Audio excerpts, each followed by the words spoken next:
Bonjour à tous. Aujourd'hui, nous allons voir les transformations du plan. À votre avis, quelle transformation peut subir une figure sans être déformée? Une figure peut être agrandie ou réduite.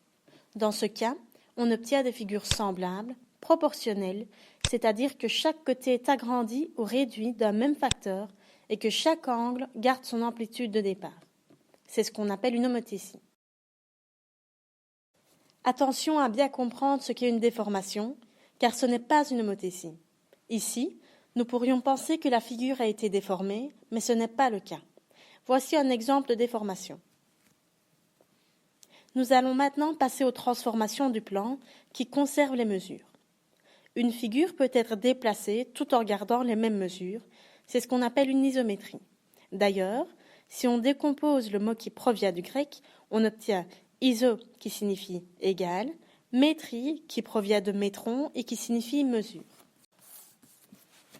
Une isométrie est donc une transformation du plan qui conserve toutes les mesures de départ. Nous allons maintenant découvrir les différents cas d'isométrie qui sont la translation, la symétrie orthogonale, la symétrie centrale et la rotation. Observons le premier cas qui est la translation. Quel verbe pourrait décrire ce mouvement?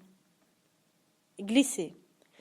Si on observe ce mouvement, tous les points se sont déplacés horizontalement, donc dans la même direction, vers la droite, donc dans le même sens, d'un même nombre de centimètres, donc d'une même distance. Pour caractériser ce mouvement, on utilise un segment orienté, une flèche, qu'on appelle un vecteur. Cette flèche part d'un point de la figure initiale et rejoint le point correspondant de la figure image. La figure image étant la figure obtenue après la transformation du plan. Attention, le déplacement n'est pas forcément horizontal. Nous dirons que le point A' est l'image du point A par la translation de vecteur V et nous le noterons. Donc nous retenons translation, glisser, vecteur. Voici le deuxième cas d'isométrie qui est la symétrie orthogonale. Quel verbe pourrait décrire ce mouvement? Retourner. Si on observe ce mouvement, on peut l'apparenter à l'effet miroir. La figure est retournée par rapport à une droite appelée axe de symétrie. Chaque point de la figure de départ est reporté de l'autre côté de l'axe, perpendiculairement à celui-ci et à une même distance de celui-ci. Remarque, si on plie la feuille selon l'axe de symétrie, on remarque que la figure de départ et la figure image se superposent.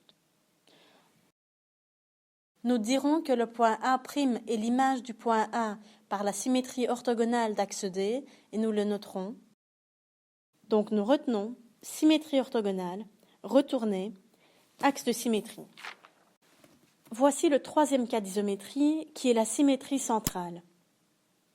Quel verbe pourrait décrire ce mouvement? Tourner d'un demi-tour. Si on observe le mouvement, on remarque que la figure tourne autour d'un même point. Ce point s'appelle le centre de symétrie.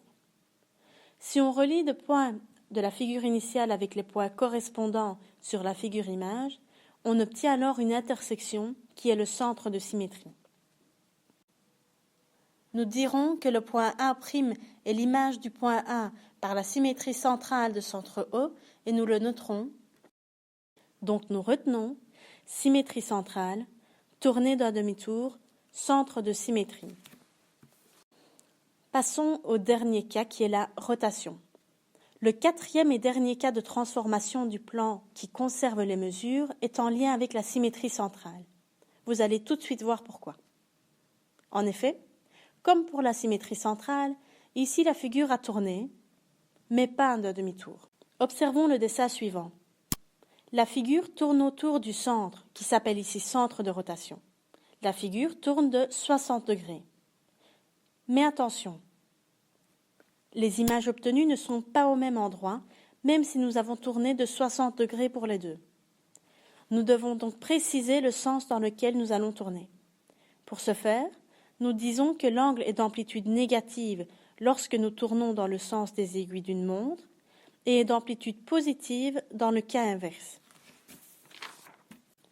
Comme pour la symétrie centrale, Le point de départ et son image se trouveront à une même distance du centre de rotation. Nous dirons que le point A' est l'image du point A par la rotation de centre O et d'angle 60 degrés et nous le noterons. Donc nous retenons rotation, tournée, centre et amplitude de rotation. Voici un résumé de ce que nous venons de voir. Pour l'homothétie, nous avons soit un agrandissement, soit une réduction, et donc des images proportionnelles. Quant aux isométries, nous avons la translation, la symétrie orthogonale, la symétrie centrale et la rotation. Merci à tous et bon travail.